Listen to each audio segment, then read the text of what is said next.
아내가 아직 숨 쉬고 있을 때 자식들은 보험금을 계산하고 있었습니다. 그리고 그 순간 아버지는 아무 말 없이 사라졌습니다. 그날 이후 가족 안에서 아무도 말하지 않는 것들이 가장 큰 소리로 울리기 시작했습니다. 그리고 마지막에 밝혀진 진실은 당신의 심장을 무너뜨릴지도 모릅니다. 3억 2천만 원. 보험금만 계산하면 이 정도야. 집까지 팔면 한 6억은 나오지 않을까? 경기도 광주의 전남대병원 중환자실, 힙부연 커튼 뒤편에서 흘러나온 대화는 사람이 아니라 개상이 소리 같았다.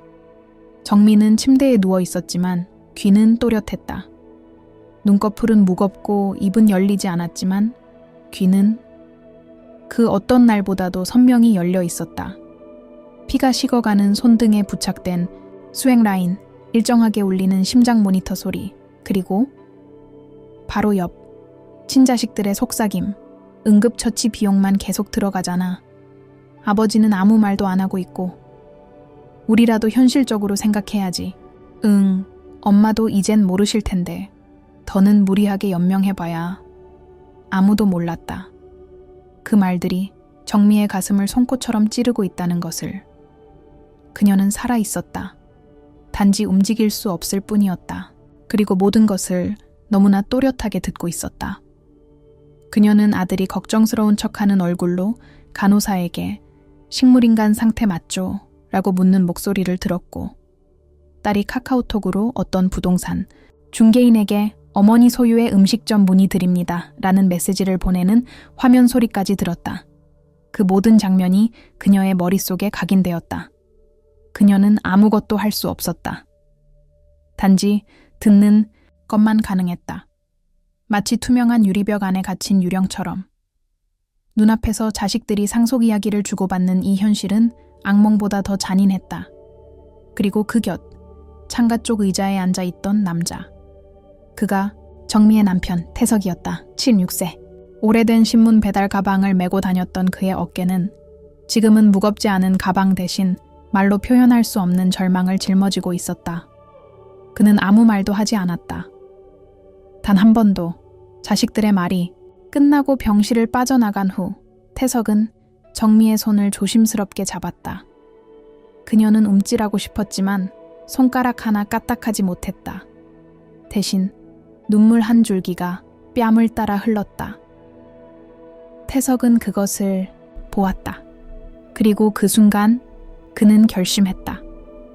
그날 밤 태석은 집에 돌아가 조용히 노트북을 열었다. 가족 명의로 된 통장, 오래전부터 모아두었던 청약저축, 정미가 운영하던 한정식집의 등기부등본, 모든 것을 하나하나 정리했다. 그리고 조용히 말했다. 이 아이들에게는 단 한 푼도 남기지 않겠다. 다음 날 새벽, 그는 음식점 앞에 앉아있는 한 여성을 찾아갔다. 그녀는 소라였다. 12년 동안 식당에서 일해온 직원이자 정미가 가장 신뢰했던 사람. 태석은 말없이 식당 열쇠를 건넸다.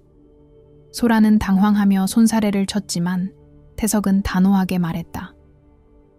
이 집은 널 기억하더라. 그날 저녁 태석은 낡은 앨범을 꺼내 들었다. 가족 사진이 빼곡한 그 속에서 딸 민지의 사진을 조용히 찢어냈다. 찢어진 사진 한 조각을 불 위에 넣으며 그는 중얼거렸다. 정미야, 너는 들었지? 다 들었잖아. 심장 모니터는 여전히 일정하게 울리고 있었다. 정미는 들었다. 자식들의 숫자 계산도, 남편의 숨죽인 오열도, 그리고 그녀는 아직 듣고 있었다. 정미는 여전히 병실에 누워 있었다. 창문 밖으로 들어오는 아침 햇살이 그녀의 창백한 이마를 스치고 있었고, 기계는 규칙적으로 소리를 냈다. 병원 침대는 깨끗했고, 주기적으로 교체된 시트에서는 희미한 소독약 냄새가 났다. 그러나 그 모든 외적인 안정감과는 달리 정미의 내면은 한겨울의 바다처럼 고요하고 차가웠다. 그녀는 살아있었다. 의식은 또렷했다. 단지 몸이 말을 듣지 않을 뿐이었다. 숨을 쉴 수 있었고 통증도 느낄 수 있었지만 눈을 뜰 수 없었고 말을 할 수 없었다. 눈꺼풀 하나, 움직이지 못하는 이 상태는 단순한 마비가 아니라 감정의 감옥이었다. 그녀는 듣고 느끼고 기억하고 있었다. 그리고 그 기억은 그녀의 가슴 깊숙이 날카로운 파편처럼 박혀 있었다. 그녀는 남편 태석이 자식들의 말을 들은 뒤부터 이상하게 변해가는 모습을 느낄 수 있었다. 매일 아침 그의 손길은 전보다 더 조심스러워졌고 눈껜 알 수 없는 어둠이 깃들어 있었다. 그가 손을 잡고 앉아 있을 때마다 그녀는 온몸으로 그의 망설임과 결심을 동시에 느꼈다. 병실을 찾는 자식들의 발걸음은 점점 뜸해졌고 올 때마다 표정은 더 무표정해져 있었다.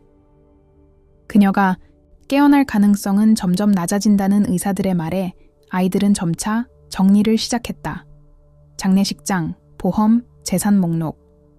민지는 몇 번이고 병원 복도에서 누군가와 통화했으며 준호는 병실, 한 구석에 앉아 자신의 노트북으로 무언가를 정리했다.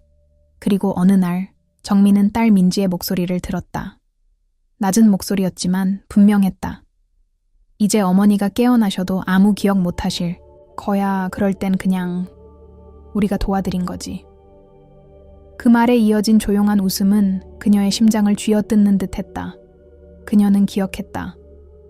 민지가 감기에 걸려 밤새 앓았던 그 해 겨울, 그녀가 한밤중에 약국을 찾아 뛰어갔던 그날을, 준호가 학교 폭력을 당해 울며 집에 왔을 때 세상이 다 무너진 듯 함께 울어주었던 순간들을, 그런 날들이 있었는데 지금 그 아이들의 눈빛은 낯설었다. 어느 날 오후 병실에 혼자 남겨졌을 때 정민은 자신이 깨어나더라도 모든 것을 잊은 척 해야 한다는 생각을 처음으로 품었다. 몸은 움직이지 않았지만 생각은 날카로웠다. 그녀가 모든 것을 들었다는 걸 알게 된다면 아이들은 어떤 반응을 보일까? 후회할까? 아니면 변명할까?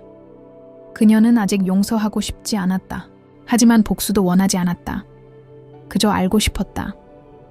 그들이 왜 그런 사람이 되었는지, 어디서부터 사랑이 사라졌는지. 그 사이 태석은 병원에 오지 않는 날이 생기기 시작했다. 대신 소라가 가끔 병실에 들러 정미의 손을 닦아주고 머리카락을 정리해 주었다. 그녀는 조용히 정미에게 말했다. 아저씨가 식당도 정리하셨대요. 전 그냥 믿기지가 않아요. 정미는 대답할 수 없었지만 그 말의 의미를 느낄 수 있었다. 남편은 지금 무언가를 하고 있다. 아주 조용히, 누구에게도 말하지 않은 방식으로. 그리고 정민은 그것을 느꼈다. 태석은 분노하지 않았고 자식들에게 소리치지 않았다. 대신 아주 긴 침묵을 선택했다. 그 침묵 속에는 수십 년간 가족을 지켜온 사람만이 낼 수 있는 깊이 있는 의지가 담겨 있었다. 그녀는 침대 위에서 자신을 깨우는 것이 몸이 아니라 마음임을 깨달았다.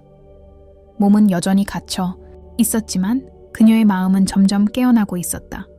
그리고 그녀는 기다리기 시작했다. 때가 오면 눈을 뜨고 말할 것이다. 하지만 그날이 오기 전까지는 모두가 자신이 아무것도 모르는 사람이라 믿게 해야 했다. 그녀는 살아 있었다. 아주 또렷하게. 단지 그 누구도 그것을 믿지 않았을 뿐이다. 병실 한쪽 창가에서 햇살이 스며들고 있던 어느 늦은 오후, 정민은 복도 너머로 들려오는 하이힐 소리에 익숙함을 느꼈다. 그 리듬, 그 템포. 그것은 분명 민지였다. 그녀는 항상 일할 때도, 집에 올 때도 바쁜 걸음으로 다녔다. 그날도 마찬가지였다. 그녀는 손에 두꺼운 봉투 하나를 들고 있었고 반쯤 열린 병실 문 사이로 얼굴을 내밀어 정미를 한번 흘겨본 뒤 아무 말 없이 다시 복도로 사라졌다. 정미는 그 발걸음이 따뜻함보다 의무감에 가까운 것을 알았다. 그것은 자식의 본능에서 오는 발걸음이 아니라 무언가를 확인하러 온 사람의 조용한 탐색 같았다. 그날 저녁 병원 옆편에 위치한 구청 건물 안, 민지는 조용히 서류 하나를 건넸다. 그것은 상속 및 재산 이전 신청서였다. 그 서류에는 정미의 이름과 도장이 이미 찍혀 있었고 신청인의 이름은 김민지로 되어 있었다. 그녀는 잔뜩 긴장한 채 직원 앞에서 말했다.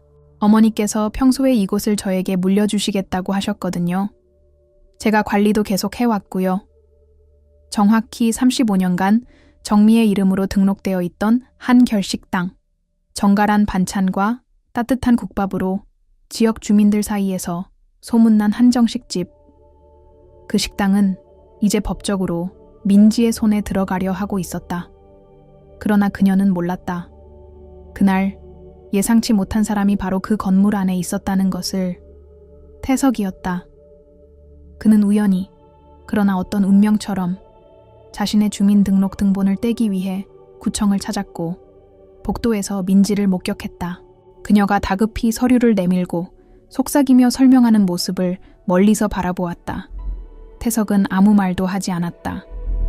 그날 밤 집에 돌아온 그는 방 한가운데 있는 오래된 서랍장을 열었다. 그 안에는 자식들과 함께 찍은 사진들이 담겨 있었고 그중 가장 정중앙에 놓여 있던 것은 민지가 5살이던 해 설날 아침 찍은 가족 사진이었다. 그 사진을 꺼내 조용히 바라보던 태석은 마치 무언가 결심이라도 한 듯 자리에서 일어나 부엌으로 향했다. 그곳에서 그는 라이터를 꺼내 사진을 태웠다. 타오르는 불꽃이 사진 가장자리를 집어삼키며 민지의 미소를 재로 바꿨고 그의 눈빛은 흔들림 없이 그것을 바라보고 있었다. 그 다음 날 태석은 한결식당으로 향했다. 출근 전 식자재를 정리하던 소라가 그를 보며 놀란 눈으로 인사했지만 그는 조용히 식당 안으로 들어와 계산대 및 서랍을 열었다. 거기엔 정미가 손수 적은 거래 명세서들과 오래된 수첩, 그리고 열쇠 묶음이 있었다. 태석은 열쇠를 꺼내 들고 솔에게 다가가 그것을 내밀었다. 그녀는 당황했다. 사장님, 이건... 그러나 그는 말없이 손을 고개 앞으로 내밀기만 했다. 소라는 자신이 그럴 자격이 없다고 말하려 했지만 태석은 이미 등을 돌리고 식당을 나서고 있었다. 그의 뒷모습은 무거웠지만 결연했고 그 침묵은 그 어떤 분노보다도 강렬했다. 그날 이후 태석은 사람들과의 연락을 최소화했다. 식당에 관한 문의도 받지 않았고 자식들에게도 어떤 언질도 주지 않았다. 그저 조용히 철저하게 모든 준비를 해나갔다. 정미는 그 변화들을 느꼈다. 병실에 오면 그가 조용히 식당 이야기 대신 옛날 이야기를 들려주며 손을 잡아주는 시간이 많아졌고 그의 손끝은 늘 뭔가 결심한 사람처럼 단단했다. 그녀는 태석이 뭔가를 알고 있다는 것을 느꼈고 동시에 자신은 여전히 아무 말도 할 수 없는 존재라는 현실에 다시 한번 마음이 꺾였다. 그러나 그 순간 그녀의 머릿속에 오랜 기억 하나가 떠올랐다. 민지가 처음 식당 일을 도우며 서툴게 김치를 썰던 날 그녀는 딸의 손에 작은 상처가 나자 급하게 반창고를 붙여주며 말했었다. 네오무 서두르지 마. 넌 꼭 이 집을 지킬 사람처럼 보여. 그 기억은 이제 되묻고 있었다. 그 말이 과연 옳았던가. 광주의 초여름은 후텁지근한 공기로 시작되었다. 병원 복도는 여느 때와 다름없이 사람들의 발걸음과 희미한 소독약 냄새로 가득했지만 그날만큼은 정미의 병실 안공기가 유독 차가웠다. 달력 위 작고 바랜 글씨로 정미 생일이라고 적혀있던 그날 병원은 여전히 무심했고 세상도 조용했다. 정미는 침대에 누운 채로 그날이 어떤 날인지 또렷이 알고 있었다. 몸은 여전히 움직이지 않았지만 시간의 감각은 살아있었다. 머릿속에는 과거의 생일들이 떠올랐다. 아이들이 어릴 적 만들어준 서툰 생일 카드, 남편이 손수 끓인 미역국의 짭조름한 맛, 이른 아침부터 식당에 들러 인사하던 단골 손님들의 웃음소리. 그 모든 따뜻한 기억과 달리 올해의 생일은 적막으로 가득 차 있었다. 병실 문은 하루 종일 열리지 않았고 간호사조차 평소보다 짧은 시간만 머물렀다. 아무도, 심지어 자식들조차 그녀를 찾지 않았다. 오후 3시쯤 정미의 곁에 나타난 유일한 사람은 남편 태석이었다. 그는 손에 꽃다발과 작은 휴대용 스피커를 들고 있었고 말없이 침대 곁에 앉아 그녀를 바라보았다. 꽃은 형형색색의 카네이션과 백합이 섞여 있었으며 향은 잊고 있던 봄날의 기억을 불러일으켰다. 그는 조용히 스피커를 켜고 두 사람이 젊은 시절 즐겨 듣던 트로트 한 곡을 틀었다. 낡은 멜로디는 병실 천장까지 닿았고 순간적으로 정미의 눈가에서 한 줄기 눈물이 흘렀다. 그것은 고통의 눈물이 아니라 기억이라는 감정이 흘러나온 물줄기 같았다. 태석은 그녀의 손을 가만히 잡고 아무 말 없이 노래가 끝날 때까지 앉아 있었다. 그러고는 작은 도시락을 꺼내 병실 탁자 위에 올려두었다. 그 안엔 미역국과 조촐한 반찬 몇 가지가 들어있었고 정성스레 쌓인 김밥 하나가 작게 놓여 있었다. 그는 그것을 보며 혼잣말처럼 작은 미소를 지었고 그날 병실은 오직 그와 그녀 그리고 기억 속에서만 살아있는 생일의 온기로 채워졌다. 한편 시내 중심계에 위치한 고급 레스토랑에서는 정반대의 분위기가 흘러가고 있었다. 큰 유리창을 통해 광주의 도심이 내려다 보이는 테이블에 앉아있는 사람은 장남 준호였다. 그는 아내와 함께 와인을 기울이며 새로운 투자 계약 성사를 자축하고 있었다. 딸 민지는 SNS에 새로 산 핸드백 사진을 올리고 있었다. 서울 출장이라며 가족 단체 채팅방에도 아무 메시지를 남기지 않았다. 어느 누구도 이날이 어머니의 생일이라는 사실을 언급하지 않았다. 저녁, 무렵 간호사는 병실에 들어와 정미의 상태를 점검하던 중 그녀의 눈가에 맺힌 눈물을 발견했다. 놀란 간호사는 곧장 주치의를 불렀고 의료진은 그녀의 반응을 주의 깊게 살폈다. 심전도는 안정적이었지만 자극에 대한 반응이 미세하게 변화하고 있었다. 그러나 자식들에게 연락을 취하자 돌아온 대답은 내일쯤 들를게요 라는 무심한 한 줄 메시지였다. 그날 밤 태석은 병원을 나서면서 한순간도 뒤돌아보지 않았다. 그는 버스를 타지 않고 천천히 걸어서 집으로 돌아왔다. 가로등 불빛 아래에서 그의 그림자는 지쳐 있었고 발걸음은 무거웠다. 집에 도착한 그는 현관문을 열고 한참 동안 마룻바닥 한가운데 서 있었다. 익숙했던 가전제품, 사진 액자, 그리고 부엌에서 풍기던 옛날 음식 냄새가 모두 그를 향해 침묵하고 있었다. 그는 거실 구석에서 낡은 박스를 꺼냈다. 그 안에는 집문서와 보험증서, 오래된 적금 통장과 정미의 수첩이 들어있었다. 그는 그것들을 하나하나 꺼내어 확인하더니 곧바로 부동산에 전화를 걸었다.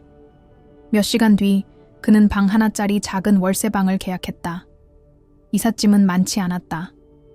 옷 몇 벌, 오래된 책 몇 권, 그리고 정미의 사진 한 장 더. 다음 날 아침 이웃이 그에게 물었다. 왜 집을 파세요? 자식들도 있는데. 태석은 짧게 그러나 단호하게 대답했다. 이 집은 더 이상 가족의 냄새가 나지 않아서요.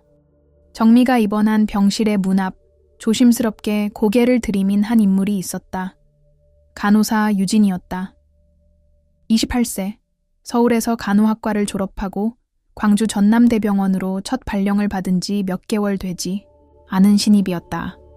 그녀는 환자들의 상태보다 가족들의 태도에 더 민감하게 반응하곤 했는데 정미의 병실만큼 자신을 불편하게 만드는 곳은 없었다. 그녀는 몇 차례 민지와 준호가 병실을 드나드는 모습을 목격했다. 그들은 형식적인 안부를 묻는 듯했고 늘 스마트폰을 손에서 놓지 않았다. 정미의 침대 옆에 서 있는 시간이 고작 몇 분에 불과했고 대화는 거의 없었다. 오히려 병실 복도 끝에서 나누는 속삭임이 더 오래 이어졌다. 처음엔 그저 무관심한 가족이라 생각했던 유진은 어느 날 밤 근무 중 중환자실 복도 끝에서 두 사람이 주고받는 대화를 듣게 되었다. 그것은 단순한 무관심이 아니었다. 철저한 계산이었고 계획이었다.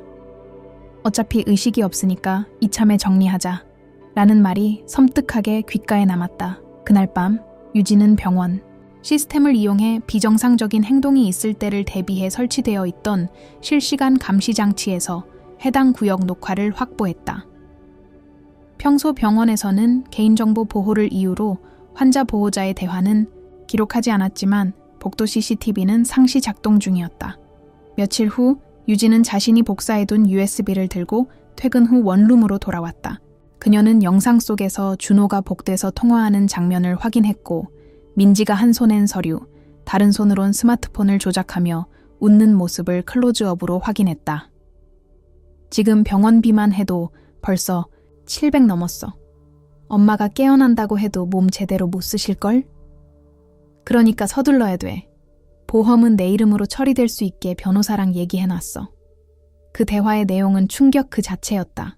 정미의 상태는 단순한 병이 아니라 이들에게는 돈이 걸린 상품이었다. 유진은 며칠을 고민했다. 병원에 공식적으로 보고할 수도 있었고 가족에게 직접 경고할 수도 있었다.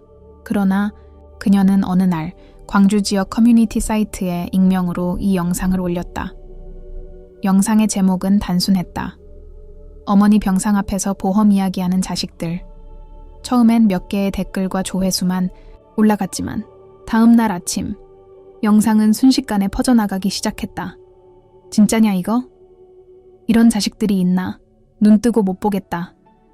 광주 전남대병원, 이거 우리 동네인데. 지역 커뮤니티를 넘어 전국 뉴스에까지 영상이 소개되기 시작했고 곧바로 방송사와 인터넷 언론들이 취재에 나섰다. 이의식 없는 어머니 곁에서 유산 계산하는 남매라는 제목은 수많은 사람들의 분노를 샀다. 준호가 다니던 회사에는 익명의 제보가 들어갔고 민지가 소속된 협회의 홈페이지엔 항해 게시물이 빗발쳤다. 그 무렵 태석은 낡은 폴더폰으로 지인의 문자를 받았다. 형님, 뉴스 보셨습니까? 자식들 얼굴 다 나왔어요. 그는 무표정한 얼굴로 조용히 영상을 재생했다. 복도에서 서로의 얼굴을 보지 않고 돈 이야기를 나누는 자식들의 모습. 눈앞의 그 화면은 그가 이미 알고 있던 진실을 세상에 공개한 것에 불과했다. 영상을 본 그는 병원으로 가던 발걸음을 멈췄다. 길가 벤치에 앉아 한참 동안 아무 말 없이 앉아 있었다. 그 순간 그의 옆자리에 누군가 앉았다.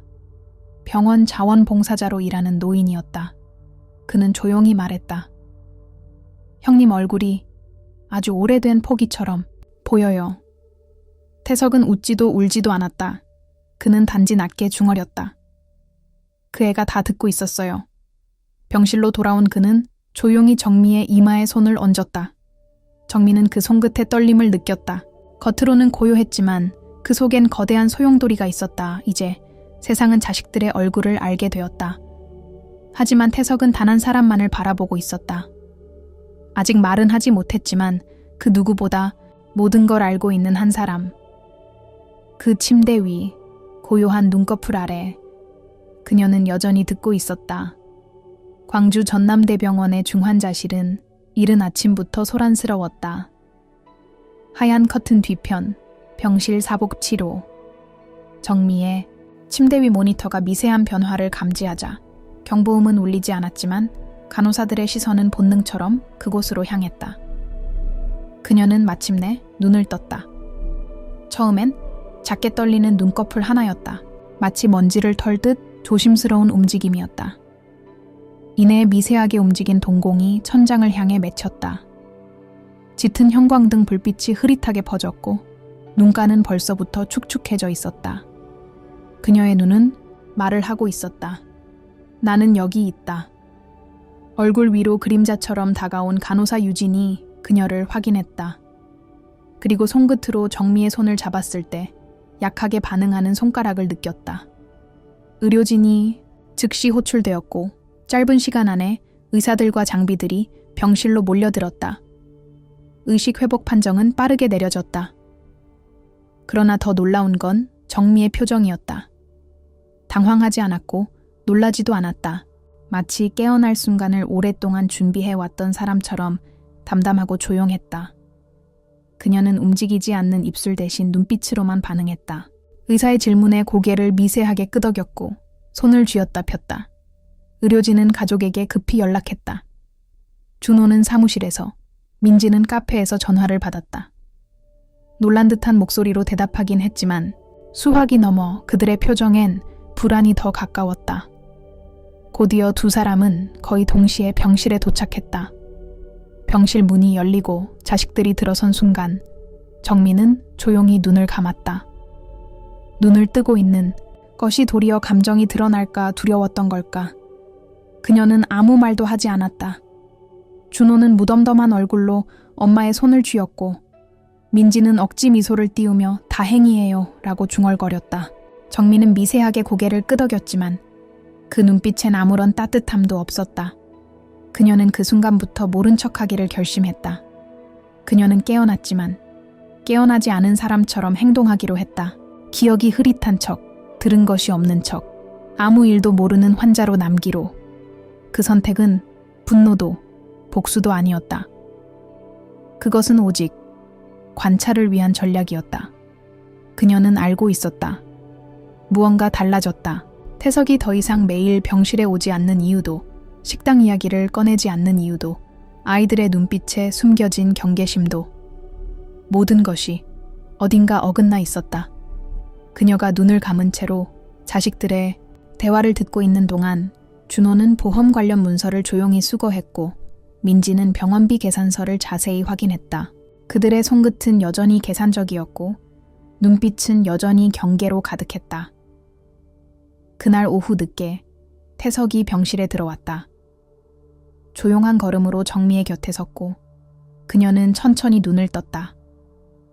두 사람의 시선이 마주쳤고 아무 말도 없이 긴 침묵이 흘렀다. 그러나 그 침묵 속에는 모든 것이 담겨 있었다. 정미는 그가 알고 있다는 걸 알았고 그는 그녀가 들었다는 걸 느꼈다. 두 사람은 서로를 향해 고개를 끄덕이지 않았고 손도 잡지 않았다. 대신 오랜 세월 부부로서 공유한 무언의 언어가 그 공간을 가득 채웠다. 그날 밤 정미는 처음으로 꿈을 꾸었다. 꿈속에서 그녀는 식당 안을 천천히 걸어 다녔다.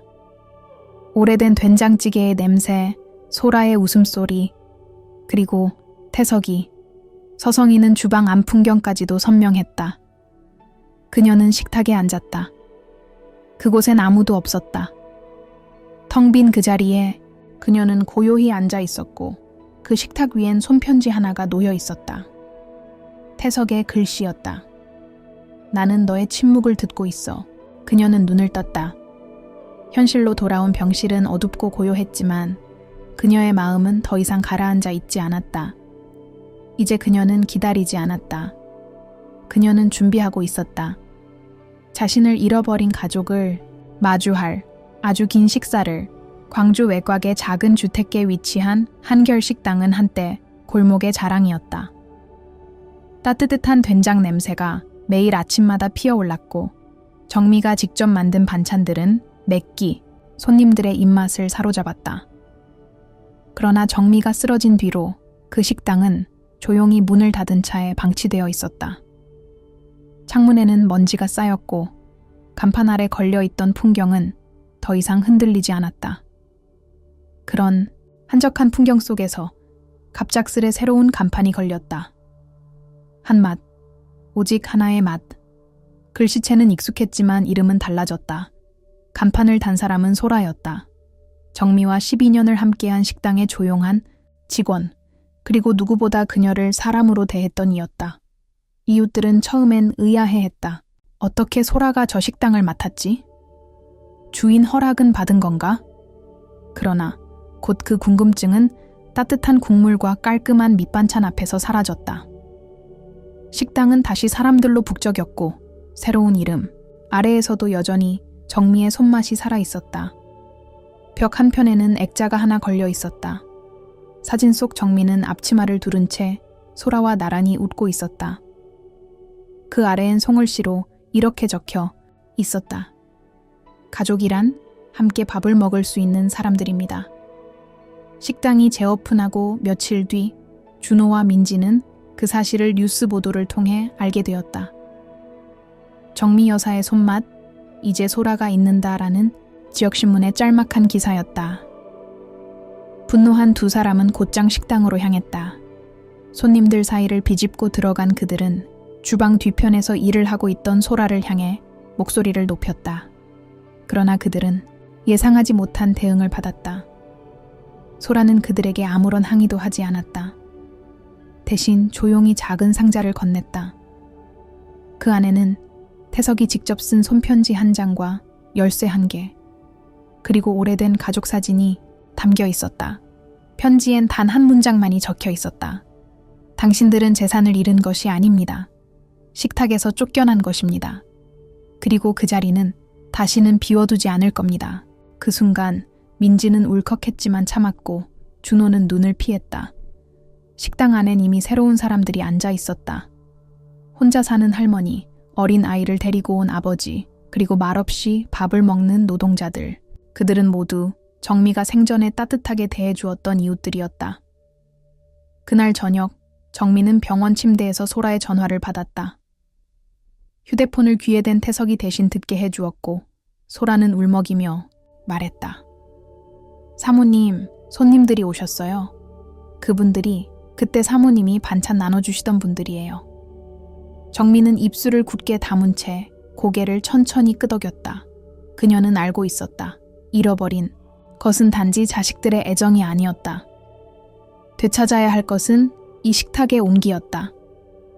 며칠 후 태석은 조용히 초대장을 만들었다. 초대장은 종이도 화려하지 않았고 특별한 장식도 없었다. 그냥 하얀 봉투에 작은 글씨로 적혀 있었다. 오랜만에 밥 한 끼 하시죠. 그 초대장은 자식들에게는 보내지지 않았다. 대신 병원비를 대신 내주었던 동네 의원 원장님, 비 오는 날 우산을 씌워주던 이웃 아주머니, 정미가 몰래 도시락을 싸주던 고등학생에게 전달되었다. 그날 저녁, 식당엔 초대받은 이들이 하나둘 모여들었다. 한 명은 휠체어를 탔고 한 명은 지팡이를 짚었지만 그들의 얼굴엔 오랜 그리움과 따뜻함이 어우러져 있었다. 정미는 병원에서 퇴원하진 못했지만 병원 허락을 받아 외출을 했고 태석의 부축을 받아 식당 문턱을 넘어섰다. 손님들은 그녀를 보고 잠시 말을 잃었다. 정미는 마스크를 쓴 채였지만 눈빛은 분명했다. 그녀는 자리마다 인사를 건네며 오래전 그들의 이름을 기억하고 있었다. 그날의 식탁은 조용했지만 말보다 더 많은 것을 나누었다. 소라는 정미가 가장 아끼던 반찬들을 정성스레 준비했고 국물은 짜지도 싱겁지도 않았다. 모든 것이 기억 속의 맛 그대로였다. 식사가 끝날 무렵 정미는 식탁 앞에 손편지 하나를 올려두었다. 이 식당은 피로 세운 것이 아닙니다. 마음으로 세운 것입니다. 그러니 마음 있는 자에게 돌아가는 것이 옳습니다. 창밖으로는 비가 내리기 시작했고 식당 유리창엔 잔잔한 물방울이 흐르고 있었다. 하지만 식당 안은 따뜻했다. 그곳엔 더 이상 욕심도 계산도 없었다. 오직 함께 나눈 밥의 기억만이 자리하고 있었다. 이른 새벽, 광주의 한 골목길을 따라 누군가의 발걸음보다 조용한 자전거 소리가 들렸다. 쇠가 부딪히는 듯한 브레이크 소리, 녹이 세운 체인에서 나는 가벼운 떨림, 그리고 바람에 휘날리는 검은 모자. 그 위에 앉은 사람은 다름 아닌 태석이었다. 그가 타고 다니는 자전거는 오래전 막내 아들이 쓰던 것으로 손잡이는 해지고 바퀴는 삐걱거렸다. 그러나 그는 그 위에 익숙하게 앉아 한 손에는 큼직한 가방을 메고 동이 트기 전의 거리를 누비고 있었다. 그는 이른 아침부터 작은 봉투들을 들고 다녔다. 이름 없는 문구점에서 산 회색 봉투 안에는 손편지 한 장과 낡은 지폐 몇 장, 그리고 작은 쪽지가 함께 들어 있었다. 쪽지에는 간단한 말이 적혀 있었다. 그때 당신이 건넨 따뜻한 말 한마디를 기억합니다. 그가 향하는 곳은 특정하지 않았다. 어떤 날은 오래전 아내 정미가 장을 보던 시장의 채소 가게였고 어떤 날은 아이들이 어릴 적 다니던 유치원 앞 골목의 붕어빵 노점이었다. 그가 전하는 사람들은 대부분 노인이었고 어떤 이들은 그를 전혀 기억하지 못했다. 그러나 태석은 상관없었다. 그는 그저 기억하고 있었다. 그리고 그 기억을 돌려주고 싶었다. 하루는 낡은 골목 안쪽에 작은 반지하로 향했다. 그곳엔 혼자 살고 있는 80세 노파가 있었다. 정미가 식당을 하던 시절 이 노파는 매일 국물만 남긴 채 도시락을 가져갔다.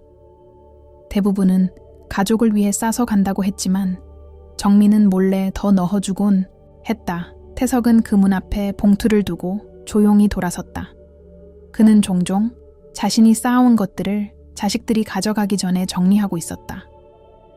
돈이 아니라 기억을, 이름이 아니라 마음을 떤 이웃들은 처음엔 의아해했다. 저 노인 왜 저렇게 돌아다니지? 아니 저 집도 팔았는데 대체 뭐 하는 거야? 그러나 곧 사람들은 그가 전한 손편지를 돌려보며 정미의 이름을 속삭이기 시작했다. 가끔 그는 식당 앞 벤치에 앉아 자전거 핸들을 조이며 먼 산을 바라보았다. 그의 손등은 햇볕에 타 있었고 손톱은 조용한 일꾼의 그것처럼 거칠었다. 그가 자전거를 멈춘 어느 날은 병원 앞 벤치였다. 그는 거기 앉아 창문 너머 병실을 올려다보았다. 정미의 병실. 그녀는 이제 회복 중이었고 주기적인 재활 훈련도 시작했다. 손가락과 발끝이 움직이기 시작했고 의사는 그녀의 회복 가능성을 기적적이라 표현했다. 정미는 아직 말은 하지 않았지만 간호사가 전하는 이야기들 속에서 태석의 이름이 자주 등장했다. 그녀는 언제나 태석이 병원에 다녀간 날이면 손의 힘이 조금 더 세졌고 표정이 부드러워졌다. 어느 날 태석은 자전거 뒷자리에 오래된 앨범 하나를 싣고 병실로 향했다. 그 안엔 정미가 아끼던 사진들, 아이들의 윤영이, 그리고 식당 첫날의 기록이 담겨 있었다. 병실에 들어서자 그는 조용히 앨범을 그녀의 무릎에 올려두었다.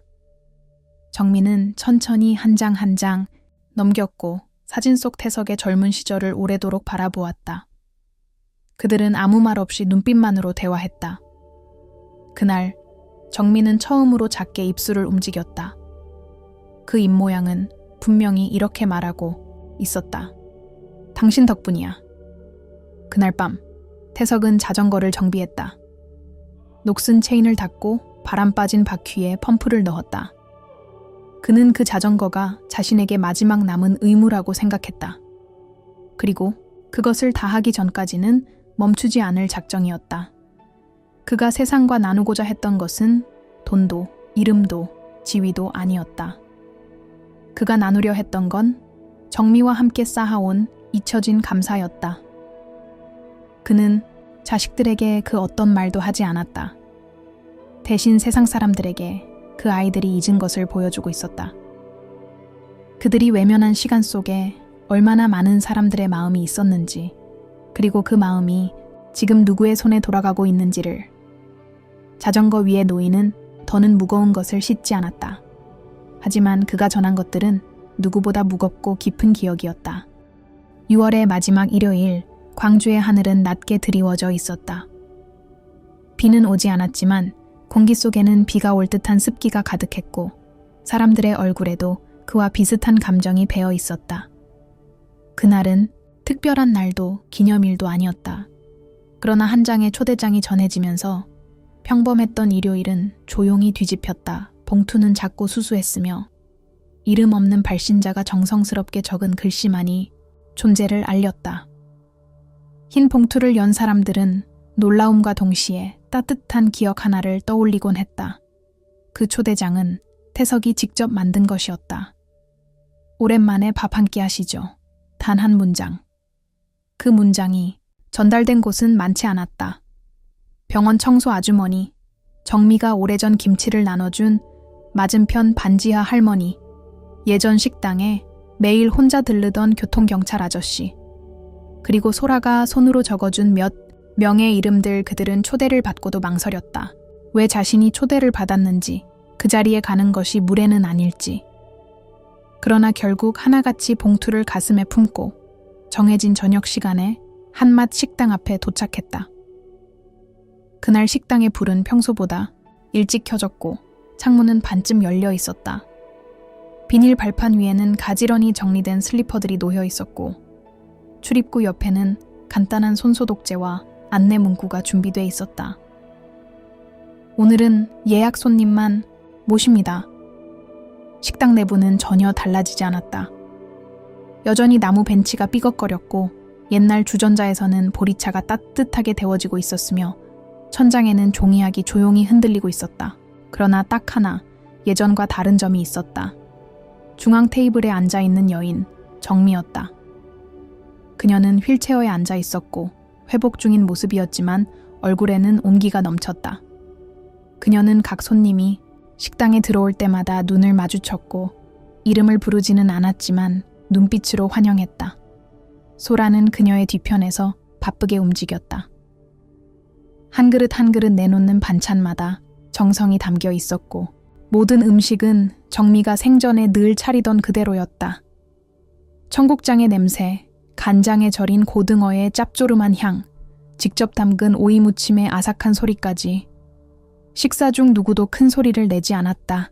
사람들은 음식 앞에서 잠시 멈췄고 오래전 기억 속 식탁을 꺼내보듯 조용히 숟가락을 들었다. 그날 자리에 앉은 이들 중 다수는 정미의 이름을 오래 기억하지 못했다. 그러나 그들은 기억했다. 그 시절의 밥맛, 누군가가 말을 걸어주던 온기, 그리고 그 작은 배려가 얼마나 큰 위로였는지를. 식사가 끝날 무렵 태석이 식당 한쪽 벽에서 조용히 걸어 나왔다. 그는 말없이 정미 옆에 섰고 두 사람은 손을 맞잡았다. 손등에 세월이 고스란히 묻은 두 사람이 서로를 바라보는 모습은 말보다 깊은 감정을 전했다. 그때 소라가 무언가를 꺼내와 테이블에 올려두었다. 그것은 예전에 정미가 손님들에게 건네던 감사 쿠폰이었다. 10번 식사하면 한 번 공짜라는. 하지만 실제로는 아무나에게나 선물하곤 했던 그 카드. 오늘 그 쿠폰에는 아무런 숫자도 없었다. 대신 이렇게 적혀 있었다. 당신이 준 마음 지금 돌려드립니다. 손님들은 눈시울을 붉혔고 몇몇은 고개를 숙였다. 그날의 식사는 말 그대로 한 끼였지만 그 속에 담긴 의미는 너무도 깊고 묵직했다. 식당 문 밖에서 그 모습을 지켜보던 이가 둘 있었다. 민지와 준호였다. 그들은 초대받지 못했다. 그리고 그 사실을 그 누구보다 먼저 깨달았다. 그들은 문턱에 서서 한동안 안을 바라보다가 돌아섰다. 아무 말도 하지 않았지만 그들의 표정엔 분노도 억울함도 없었다. 다만 지워지지 않는 어색한 슬픔이 깃들어 있었다. 그들이 떠난 후 태석은 정미의 귀에 입을 가까이 대고 낮게 속삭였다. 그녀는 작게 고개를 끄덕였고 그날 밤 두 사람은 다시 마주 앉아 조용히 밥을 먹었다. 식탁은 가득 차 있었고 빈자리는 없었다. 그리고 그 누구도 그 자리를 되찾기 위해 돈이나 권력을 꺼내들지 않았다. 그 자리는 마음으로만 들어올 수 있었기 때문이다. 정미가 회복한 이후 처음으로 집 밖에서 자식들을 직접 마주하기로 한 날, 광주엔 아침부터 잔잔한 비가 내리고 있었다. 비는 세차지 않았지만 끊임없이 떨어졌고 거리의 나무잎들은 젖은 채 고개를 숙이고 있었다. 도심 속은 고요했고 우산 아래를 걷는 사람들처럼 태석과 정미의 발걸음도 말이 없었다. 그들은 시내 외곽의 한 전통 찻집에 자식들을 불렀다. 따로 집이 아닌 어릴 적 가족이 자주 가던 장소였다. 과거에는 떡과 수정과를 함께 먹으며 웃음꽃을 피우던 공간이었지만 오늘은 이른 아침의 빗소리와 함께 잊힌 기억만이 맴돌고 있었다. 준호와 민지는 예상보다 일찍 도착했다. 그들의 얼굴은 무표정했지만 눈빛에는 불안과 경계가 섞여 있었다. 영상이 퍼진 이후 직장에서는 유보 처리되었고 주변 사람들의 시선도 차가워졌다. 정미가 깨어난 후부터 그들은 한시도 편히 잠들 수 없었다. 찻집 안은 조용했다. 정미는 휠체어에 앉아 있었고 태석은 그녀의 뒤에서 침묵으로 자리를 지켰다. 민지는 자리에 앉자마자 고개를 숙였고 준호는 핸드폰을 손에서 놓지 못했다. 시간이 얼마나 흘렀을까? 정미는 천천히 입을 열었다. 그녀의 목소리는 낮고 느렸지만 또렷하고 단단했다. 그것은 단순한 육성의 회복이 아니라 마음속에서 오래 묵은 감정을 끌어올리는 과정이었다. 그녀는 처음부터 묻거나 비난하지 않았다. 오히려 아주 평범한 말로 시작했다. 자신이 병원에 있을 때 들은 냄새, 기계 소리, 복도에서 나는 발걸음의 방향, 그리고 무엇보다 자식들의 말. 정미는 그 모든 순간을 기억하고 있었다. 의식이 없었다고 착각했던 시간 동안 그녀는 자식들의 욕심, 계산, 무표정함을 고스란히 듣고 있었다. 눈을 뜨고 싶지 않았던 수많은 밤, 그 감정은 점점 가슴 속에서 고통으로 쌓였고 결국 그 모든 것을 들었다는 진실은 오늘 그녀의 입을 통해 흘러나왔다. 민지는 울음을 삼켰고 준호는 입술을 꾹 다물었다. 정민은 그들에게 분노를 터뜨리지 않았다. 오히려 조용히, 담담하게 말했다. 사랑이 사라지는 데는 큰 사건이 필요하지 않다고. 무관심, 침묵, 편리함, 그것만으로도 가족은 무너진다고. 그리고 정민은 그날 병원에서 들었던 마지막 문장을 다시 꺼냈다. 엄마가 깨어나더라도 기억 못하시겠지. 그 말이 자신의 내면을 얼마나 깊이 베었는지를 그녀는 그제야 처음으로 고백했다. 비는 여전히 내리고 있었다. 찻집 유리창엔 빗방울이 줄지어 흘러내렸고 바깥의 풍경은 흐릿하게 번져 있었다. 그 분위기 속에서 정민은 마지막 말을 꺼냈다. 그날 너희는 나에게서 생명을 빼앗지 않았어. 하지만 사랑은 정말로 죽였어. 그 말은 두 자식의 마음에 깊이 꽂혔다. 민지는 참지 못하고 눈물을 터뜨렸고 준호는 그제야 고개를 떨궜다. 그들은 변명하지 않았고 반성도 말로 꺼내지 않았다. 다만 정미의 말 한마디 한마디에 자신들을 집어넣고 스스로 꺼내는 방식으로 반응했다. 그날의 만남은 길지 않았다. 정민은 아무것도 요구하지 않았고 어떤 처벌도 언급하지 않았다. 대신 그녀는 마지막으로 단 하나의 조건을 남겼다. 가족이란 다시 시작할 수 있는 사람이 되어야 한다는 것. 용서를 구하기 전에 먼저 스스로를 돌아볼 수 있는 사람이 되어야 한다는 것. 찻집을 나와 집으로 돌아가는 길, 태석은 정미에게 우산을 씌워주며 조용히 말했다. 그 말은 이 짧은 만남이 그저 끝이 아닌 어떤 새로운 시작일 수 있다는 희망을 내포하고 있었다. 정민은 하늘을 바라보았다. 회색 구름 아래 자신이 긴 시간 동안 흘리지 못했던 눈물이 마침내 세상과 섞여 내리고 있었다. 그것은 정화였다. 그들의 가족이 오래전부터 필요로 했던 아주 깊은 정화. 그리고 그날의 비는 조용히 모든 것을 씻고 있었다. 비가 그친 다음 날 아침, 광주의 하늘은 맑았지만 유난히 조용했다. 정민은 휠체어에 앉아 창밖을 오랫동안 바라보고 있었다. 바람결에 실려오는 장독대의 된장 냄새, 이따금씩 들려오는 자전거 벨소리. 모두가 평범한 일상이었지만 그녀의 귀엔 아주 특별하게 들렸다. 세상은 달라지지 않았지만 그녀는 달라져 있었다. 그녀의 옆에는 한 봉투가 놓여 있었다. 봉투 안에는 태석이 손으로 직접 쓴 서류가 들어 있었다.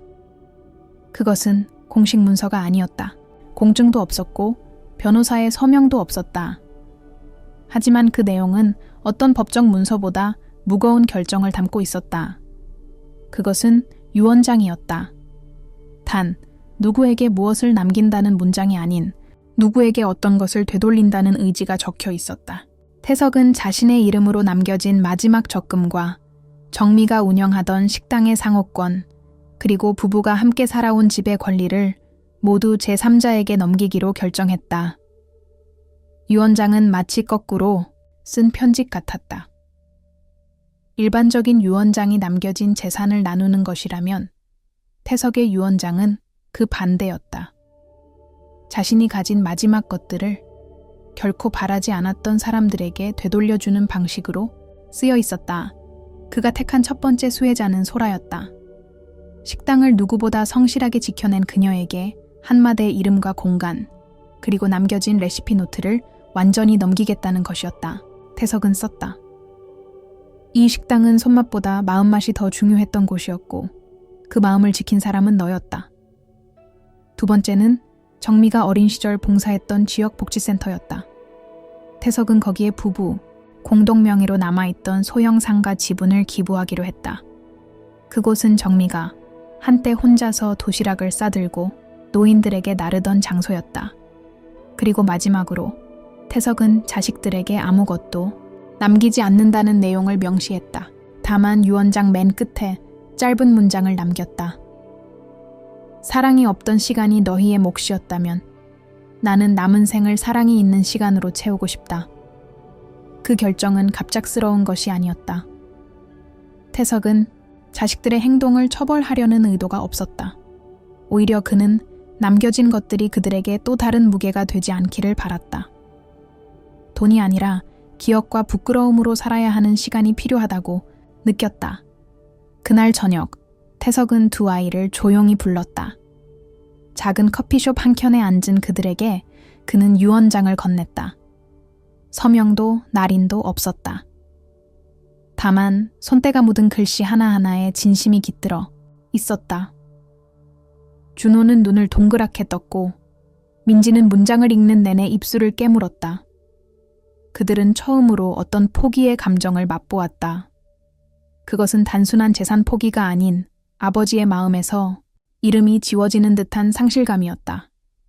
그러나 태석은 그들의 반응을 강요하지 않았다.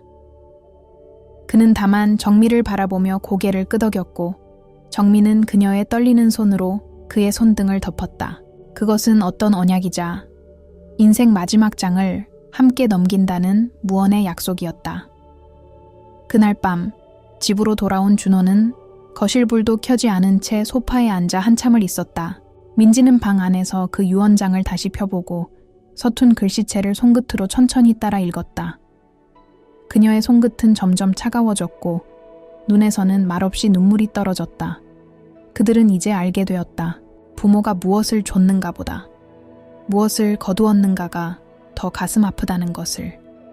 사랑이 더 이상 표현되지 않을 때 그 빈자리는 어떤 재산보다 무겁다는 것을.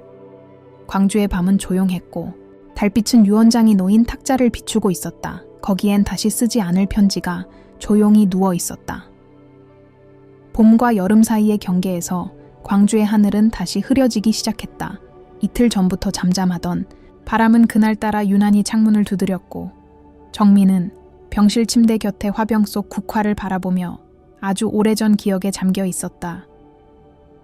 휠체어를 타고 첫 걸음을 내디딘 날 햇살이 유독 따뜻했던 걸 떠올렸고 태석이 손등에 땀을 흘리며 자신을 밀어주던 모습도 선명하게 되살아났다.